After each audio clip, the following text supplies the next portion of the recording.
আসসালামু আলাইকুম বন্ধুরা। আশা করি সকলে ভালো আছে।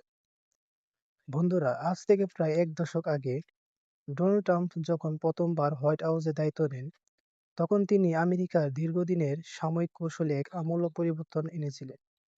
তার আগ পর্যন্ত ওয়াশিংটনের প্রধান লক্ষ্য ছিল রাশিয়াকে ঠেকানো। কিন্তু ট্রাম্প এসে সাফ জানিয়ে দিলেন, আমেরিকার ১ নম্বর প্রতিদ্বন্দ্বী রাশিয়া নয়, বরং আমেরিকার প্রধান প্রতিদ্বন্দ্বী হল চীন। তিনি স্পষ্ট করেছিলেন যে আমেরিকায় বিশ্ব নেতৃত্বকে যদি কেউ সত্যিকারের চ্যালেঞ্জ জানাতে পারে, তবে সে আর কেউ নয়, সে একমাত্র চীন। ট্রাম্পের সেই দূরদর্শী চিন্তা যেন আজকে সত্যি হলো। আমেরিকার হারে হারে টের পাচ্ছে ট্রাম্পের সেই দিনের কথা।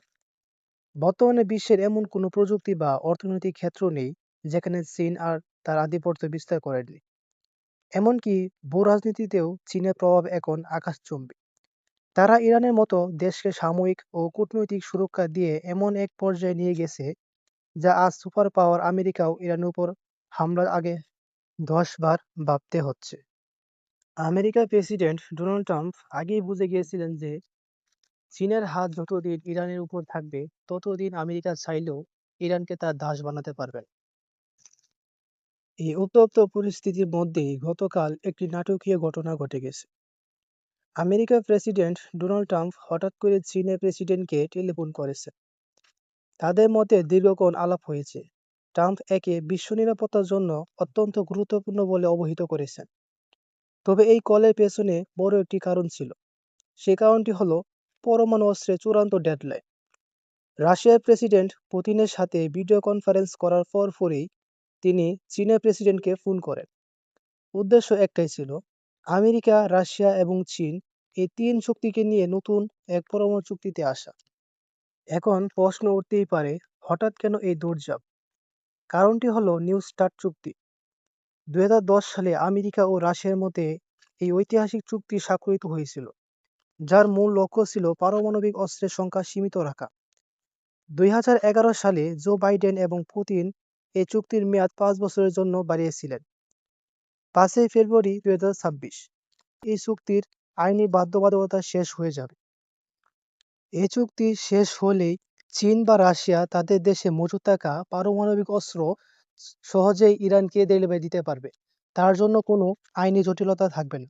এর জন্যই যুক্তরাষ্ট্রের এত মাথাব্যথা। এই চুক্তিটি কেন এত জরুরি? কারণ দুই দেশের কাছে হাজার হাজার পরমাণু বোমা রয়েছে।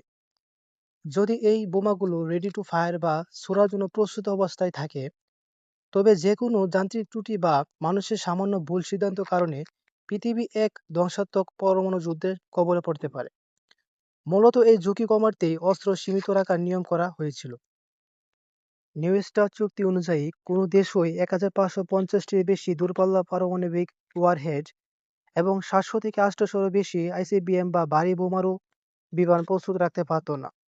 এমনকি একে অপরের পরমাণু কেন্দ্রগুলো নিয়মিত পরিদর্শন করার নিয়মও ছিল।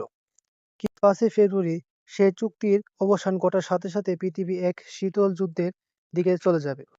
এখন আর কারো ওপর কোনো আইনি বাধা থাকবে না। তাই আমেরিকা তড়িঘড়ি করে রাশিয়া এবং চীনের সাথে যোগাযোগ করা শুরু করে দিয়েছে। ট্রাম্প এখন চাচ্ছেন এই নতুন চুক্তিতে কেবল রাশিয়া নয়, চীনকেও অন্তর্ভুক্ত করতে। কারণ রাশিয়া আগের মতো আর সুপার ক্ষমতা নেই।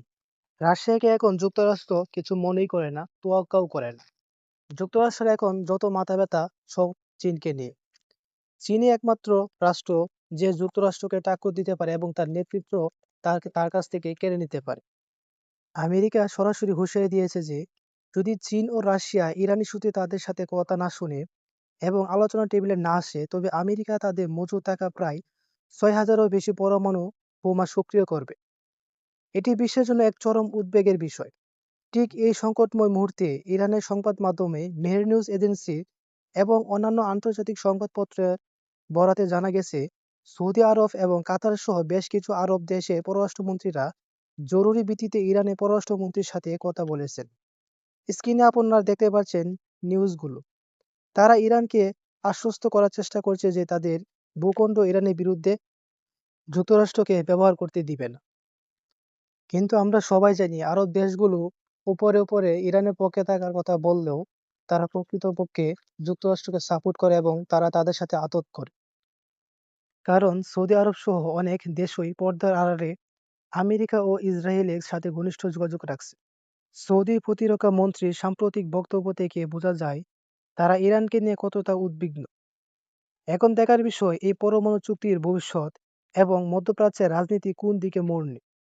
আজকের মতো এখানে বিদায় নিচ্ছি। ভিডিওটি ভালো লাগলে পাশে থাকবেন, বাংলাদেশকে ভালোবাসবেন এবং বাংলাদেশের মানুষকে ভালোবাসবেন। আল্লাহ হাফেজ।